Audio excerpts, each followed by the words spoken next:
Pakibasa class. Pagtatanong. Ito ay proseso ng pagbibigay ng impormasyon, paglilinaw o opinyon mula sa iba sa pamamagitan ng mga tanong. Ang pagtatanong, ito ay isang mahalagang kasanayan sa pagtuturo upang mas maganyak ang kanyang mga mag-aaral upang hikayatin ang kanyang mag-aaral sa aktibong pakikilahok. Sa pamamagitan kasi ng epektibong pagtatanong, ay nagaganyak ang mga mag-aaral na mag-isip, magbibigay ng mga sariling opinyon, at higit na mauunawaan ang isang paksa. Bakit nga ba mahalaga ang pagtatanong? Binibining Alvarez? Sa isang aralin, bakit kaya mahalaga ang pagtatanong? Mahalaga ang pagtatanong, kagaya ng sinabi mo kanina, upang maganyak ang mga mag-aaral, kuha ang ilang attention. Maraming salamat. Sa pamagitan kasi ng pagtatanong class ay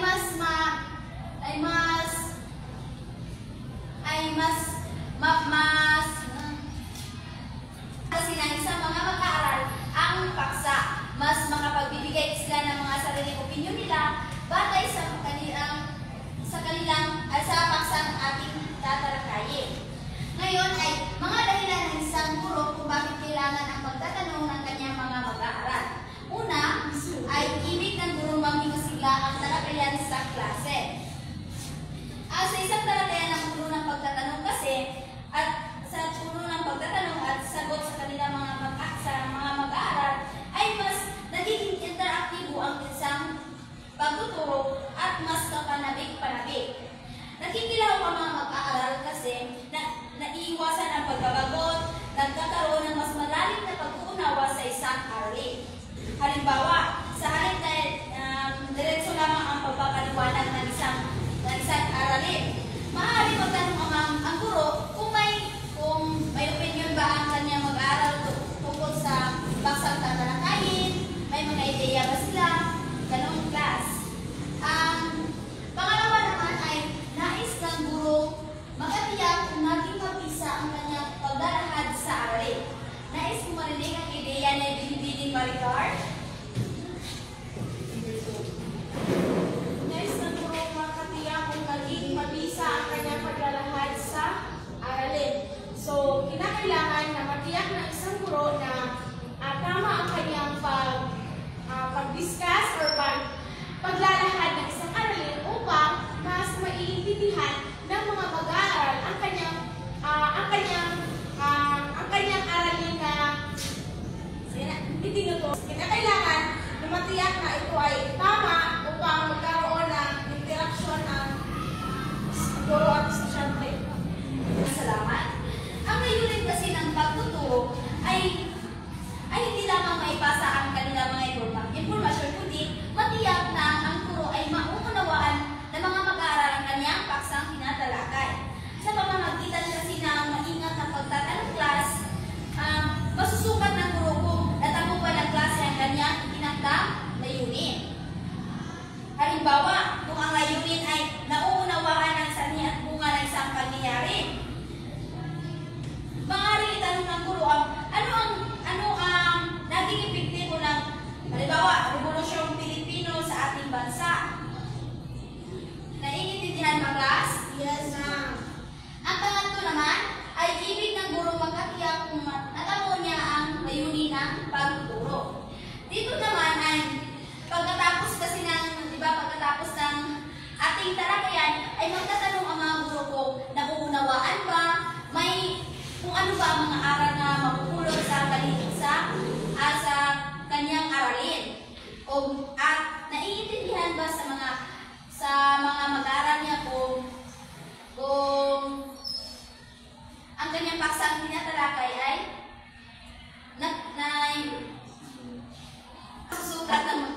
masusukat ng guro kung ang kanyang talakayan ay nakamit base sa kanyang mga layunin. Ngayon naman ay dadako naman tayo sa mga iba't ibang uri ng pagtatanong. Una, pakibasa Ginoong Charlos.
halimbawa na lamang ay sa isang debate. Di ba, may dalawang pagpipilian lamang yan. Kung sa kabilang panig, yan ay magbibigyan nila ng depensa upang ang matwiran ang kanilang napiling sagot ay napiling ano ba? Ito ay magbibigay sila ng mga sarili nilang mga ideya base sa kanilang paksang na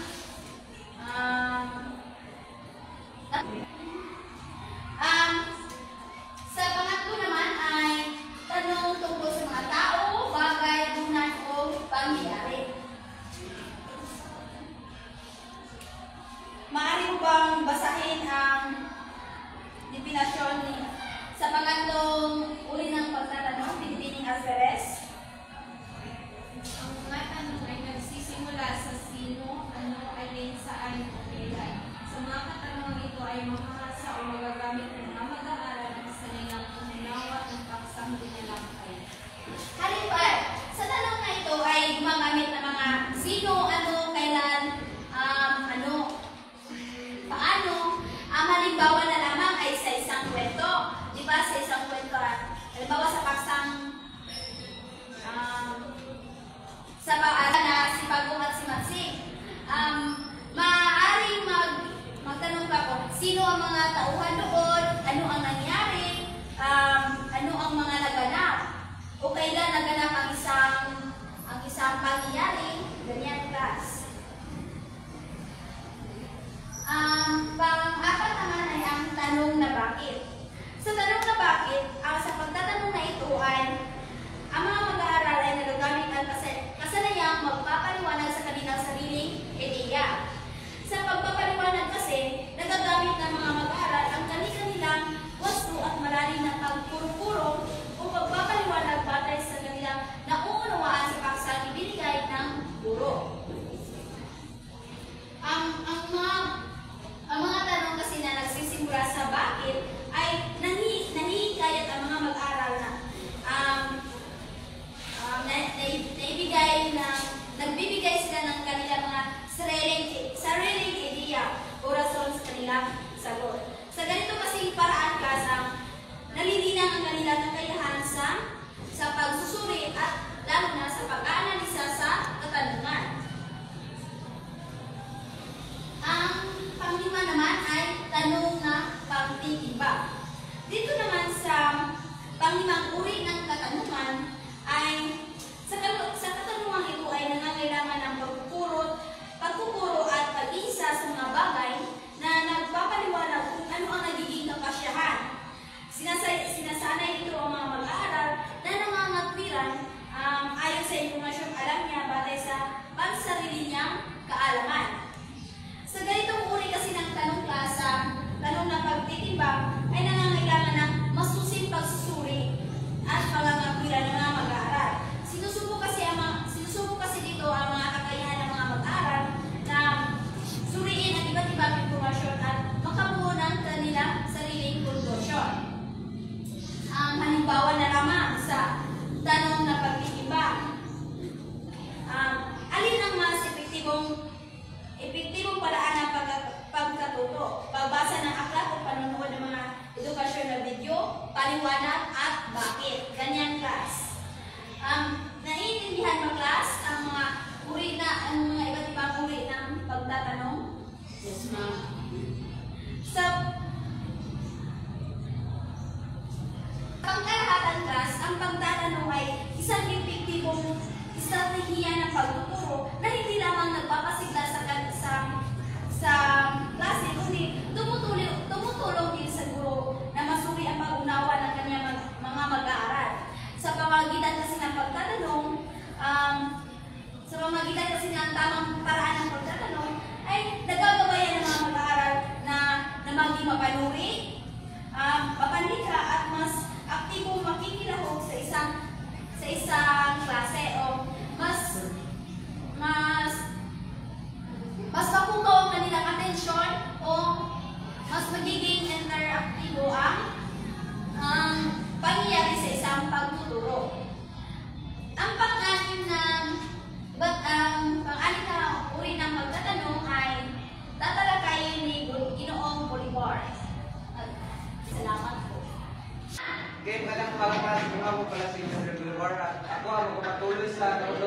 nakitalagayan noong nakaraan patungkol sa mga uri ng mga tanong. So, punta naman tayo sa mga babagantas ng pagkatuto.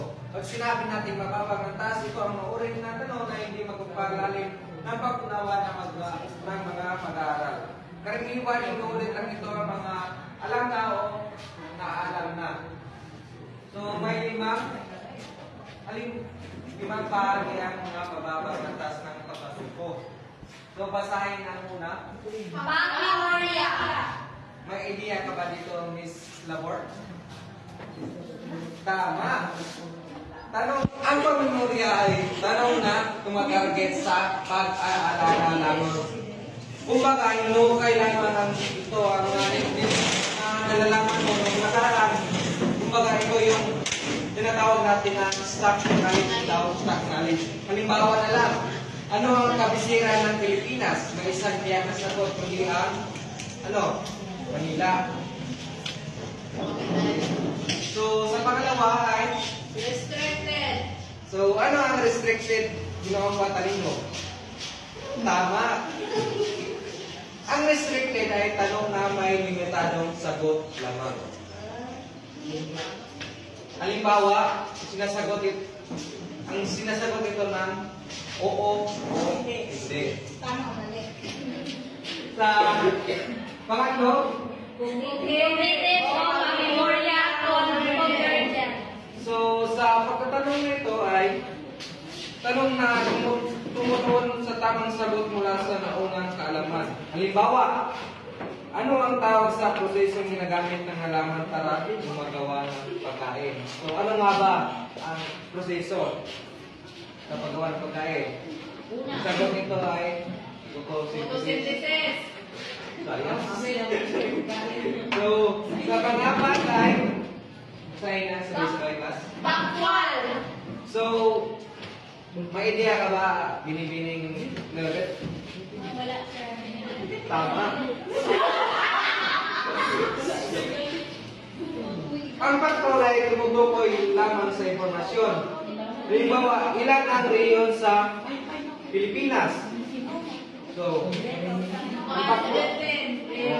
Tama. Ang tamang sagot ay 17. Kumbaga, ang factual ay naglalaman lamang ng impormasyon. So, ang panguli ay ang display. So, may idea ka ba binibining Alvarez? Kung ano ang display? So, ang display ay tanong na ang layunin ay ipakita lang kung alam ng mag-aaral ang sagot. So, para pariyahin ito sa pamimorya bitaw, inuukat lang yung mga kaalaman ng nag-aaral. So, halimbawa nito ay sino ang sumulat ng magkailang durante ang taon? Okay. Yun lamang ang mababamantas ng pagkatuto. Ngayon ay punta naman tayo sa mga mantas ng kakayahan ng pag-iisip. So, ito ay ang mga tanong na nangangailangan ng mas malalim na pag-unawa. Kailangan mo talaga itong pag-aralan upang makuha mo yung sagot. So, hindi sapat ito ang simpleng pag-alala lamang, hindi katulad sa mga mababang antas ng pagkatuto.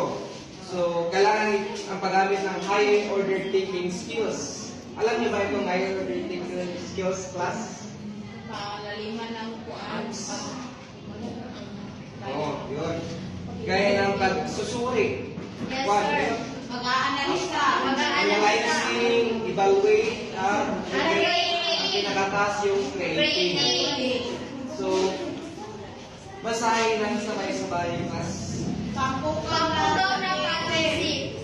Ito ay ang tanong na umamon sa mag-aaral na mag-isip ng mas malawak o mas malalim na paraan.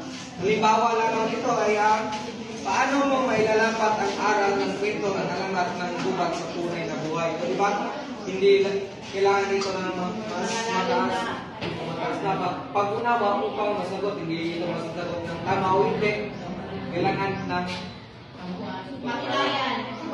So next is expanded o ito ay ang tanong na humihingi ng higit pa sa simpleng sagot. Palawakin pa ito ng mga simple. So, halimbawa nito ay ang paliwanag kung bakit mahalaga ang pagtutulungan sa isang pamayanan. So, kailangan din ito ng kuwan, patas na pag-isip kasi kailangan mong ipaliwanag ang isang katanungan. So, ang pangatlo ay ang Divergence o pang-evaluasyon. So, ang divergent o pang-evaluasyon ay may maraming posibleng sagot. Habang evaluasyon ay pupusga batay sa pamantayan. So, kaparang sinabi natin divergent, ito ang solusyon na may sagawa ng para, halimbawa, ano ang solusyon ang may sagawa para mabawasan ng pollution sa lungsod. So, kailangan na solusyon. So, pang-apat. So, ang referential ay tanungan ng kailangan pagsangguni o pagbungay ng iba't ibang impormasyon. So, halimbawa, ano ang pagkakatulad ng mga timang kinalakay sa Portante at Laura at ibong Adarna? So, referential. Pwede din itong kuwan para mura kita kapan para kang gumawa ng diagram pag ilay-ilay mo ang pagsulat-sulat at ang susunod na reporter ay pagsusulat. So magandang umaga sa lahat. Ako nga pala si Ubanuran Suel, ang pangalawang tagapag-ulat ng ito.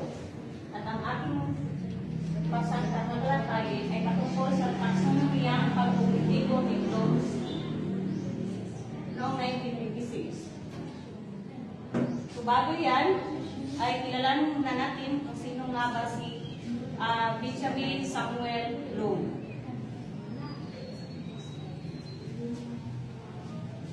So si Benjamin Samuel Bloom ay isang Amerikanong edukasyonal na psikolohiya na kilala sa kanyang malaking ambag sa pag-uri ng mga layunin sa edukasyon at sa teorya ng mastery learning. So si Bloom siya yung may kakayahan na nag-ambag ng malaking pagsusuri sa mastery learning. So ano nga ba ang taksonomiyang pagkognitibo?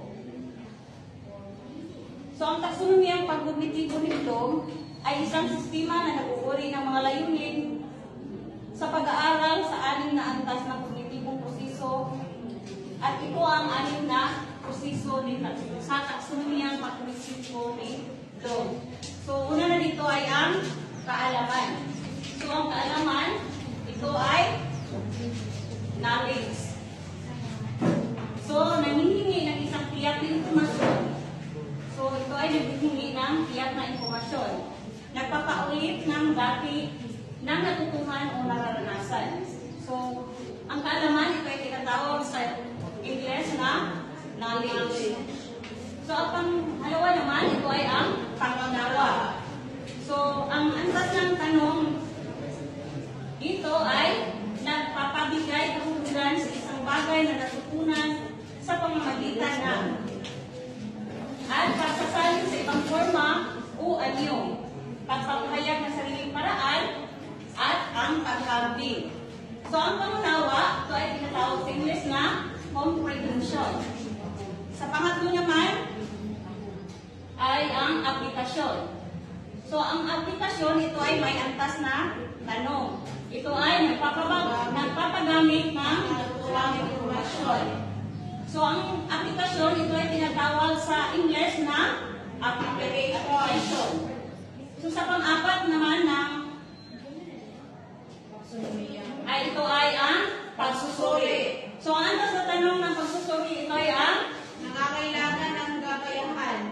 Matutukoy ang mga dahilan ng isang nangyayari. Suri ang mga impormasyon upang makaga ng isang konklusyon o impresya.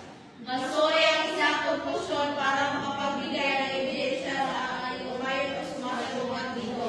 So, ito ang mga antas na tanong na nabibilang sa pagsusuri. So, ang pagsusuri, ito ay tinatawag sa English na analysis. At sa pang-iba naman ay ang synthesis. So ang antas ng tanong ng synthesis, ito ay nangangailangan ng kakayahang gumawa ng orihinal at malikhaing pag-iisip sa pamamagitan ng Paggawa ng komunikasyon o kompresyon. Paggawa ng koreksyon. pagsagot sa mga suliranin. na ginagamitan ng iba't ibang kaparaanan. So ito ay antas na tanong na Ng synthesis. napabilang sa synthesis. So ang synthesis, ito ay tinatawag sa English na Synthesizes. at ang pamuli naman ay ang Evaluation. So ang evaluation ay may mga antas ng tanong. Ito ay ang Nanghihingi ng sarili guro-guro pagpapahalaga. Pagpapasya ay isang kriteriya o sukatan sa sariling sistema ng paniniwala o kahalagahan.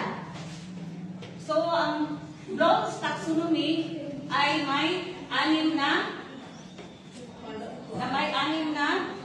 antas. At si Bloom's taxonomy, ito ay kaniyang nire-revisa. Ang noong 1956, ito ang kaniyang mga Antas. mga antas na level. At noong 2021 naman,